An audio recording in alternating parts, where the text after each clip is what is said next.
नमस्कार। इकडे साई आणि खऱ्या रमाचं लग्न होत असतं। लग्नाच्या विधी पूर्ण होत असतात, 7 फेरे सुद्धा पूर्ण होतात। आता ती वेळ येते नवऱ्याने बायकोच्या गळ्यात मंगळसूत्र घालायची, त्याशिवाय लग्न पूर्ण होऊच शकत नाही।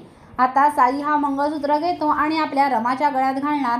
तोच रमाला सगळा आपला भूतकाळ आठवतो। तिला आठवतं की माझं अक्षयसोबत याआधी लग्न झालंय, म्हणून ती आता साई मंगळसूत्र घालणार। तो जोरात ओरडते, थांबा, काय चाललंय हे? आणि तिने गळ्यात घातलेला जो हार असतो तो काढून फेकून देते आणि म्हणते, आत्ताच्या आत्ता हे सगळं थांबवा। माझं ऑलरेडी एक लग्न झालेलं आहे आणि तुम्ही माझं जबरदस्तीने दुसरं लग्न नाही लावू शकत। मी निघाले आहे, नाहीतर मी तुमची पोलीस कंप्लेंट करेन, असं म्हणून तिथून रमा निघते। आणि इकडे आता मुकादमांच्या घरी पूजा असते। अक्षय आणि माही पूजेला बसलेले असतात। आता इथे आपली खरी रमा ही डायरेक्ट मुकादमांच्या घरी येते। गेटमधून आत येते। घराच्या जशी जशी जवळ येते तशी तशी अक्षयला असं वेगळंच वाटायला लागतं की कोणीतरी आपलं माणूस आपल्या जवळ येतंय। आता आपली खरी रमा हळूहळू चालत घराच्या एकदम जवळ येते। आता घराची बेल वाजवणार तोच अक्षय पूजेतनं उठतो आणि तो सुद्धा एकदम बाहेर कोणीतरी आला आहे असं म्हणून बघायला येतो। आणि आता शेवटी रमा बेल वाजवते आणि अक्षय दार उघडतो आणि बघतो तर काय, आपली खरी रमा। जे पाहिजे होतं तेच आता सगळ्यांच्या मनासारखं झालेलं आहे। आता आपल्या खऱ्या रमाची आणि अक्षयची भेट झालेली आहे।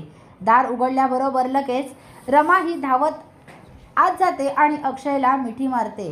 ते बघून सगळे मुकादम हादरतात। अक्षयला सुद्धा धक्का बसतो, माझी खरी रमा आली, म्हणजे माझी खरी रमा जिवंत आहे। त्याला माहीत असतं त्याच्या बाजूला बसली आहे पूजेला ही त्याची खरी रमा नाहीच आहे, तिचा फक्त तो चेहरा आहे, मुखवटा घेऊन ती फिरते आहे।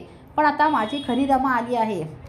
आता खऱ्या रमाला मुकादमांच्या घरी बघून सगळ्यांनाच मोठा धक्का बसतो। सीमा म्हणते, रमा तू आलीस?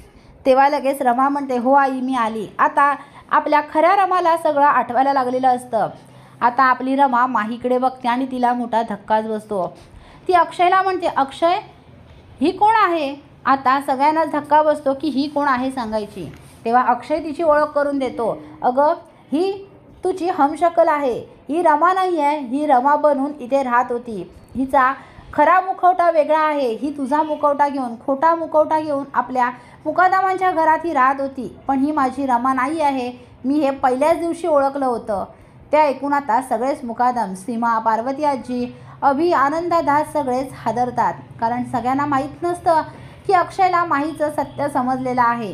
पण आता अक्षयला सगळं माहीत आहे म्हटल्यावर सगळे काहीच बोलत नाहीत। तेव्हा आता अक्षय माहीला म्हणतो, आता माझी खरी रमा आली आहे, आता मला तुझी गरज नाही आणि तुला असा मुखवटा घेऊन फिरायचीही गरज नाही। तुझी कोण आहेस ना खरी, ती खऱ्या रूपात तुझ्या इथून निघून जा।